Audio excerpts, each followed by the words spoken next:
Blessings, and welcome to StellarMace Shorts. This is a new idea for the channel, a series of 2 to 5 minute appetizers I could post while cooking one of those bigger videos. Goodness gracious, are they taking a long time to produce. This first short would be about a specific type of clothing that I stumbled upon while designing my character. A little something called Kozhukh. Now I'm sorry that I talk so much about clothing, but as a character designer and a world builder, I just can't help myself. So I'm not sorry. I love costumes. I hope this content can be useful to others out there just like myself, that are looking for quick and easily accessible info without having to dig through hundreds of obscure websites to find it. Now without further ado, let's get into the video.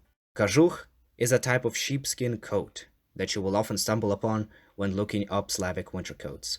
According to my sources, it originated in what is now western Ukraine. It was especially popular during the Kozhakh Hetmanate of the 17th century, but it exists as early as the medieval Kievan Rus.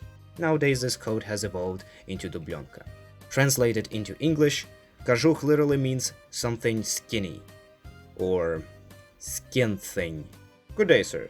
Say, what is it that you are wearing? It is a rather peculiar thing. Oh, this? I'll have you know that I am wearing a skin thing.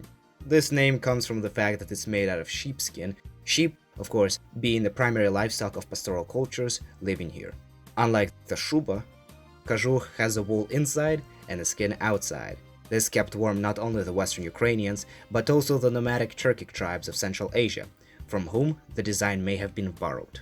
Typically, this is a long coat, tight at the waist, with long sleeves, short ones, or no sleeves at all. A smaller one can be called Kozhushok, whereas the one extending all the way to mid-shin can be appropriately called very long Kozhukh, and require up to 6 or 7 animal skins. Interestingly, longer Kozhukhi were more common down in the valleys, whereas the shorter ones were preferred up in the mountains. My theory on the matter is that the people in the mountains just had less sheep to spare, something to consider when designing mountain cultures. The skin of this coat would naturally be white or tan, but it can be dyed to any other. The design can also profit from a nice pull-down collar or a hood, which can be raised during particularly windy weathers, a dashing fur trim running down the breakpoint in the sides. And let's not forget embroidery. Oh, the Carpathian cultures and their embroidery.